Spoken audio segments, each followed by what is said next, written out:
কি অবস্থা তোমার? হঠাৎ এমন কথা? কি হয়েছে তোমার? আরে তেমন কিছু না, বাসা দিয়ে নাকি ছেলে দেখছে। হুম, তো কি হয়েছে? ছেলের নাকি সরকারি চাকরি আছে। থাকতে পারে, জানি না।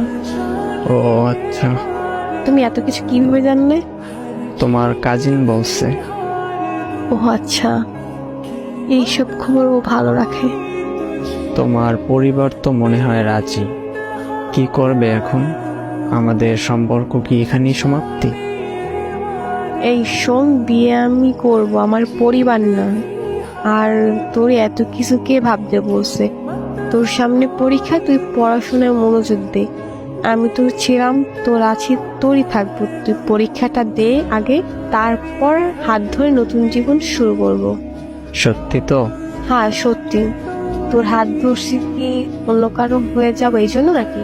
শেষ অব্দি তোর সাথে থাকবো, এটা মাথায় রাখ। পড়তে যা এখন। আচ্ছা।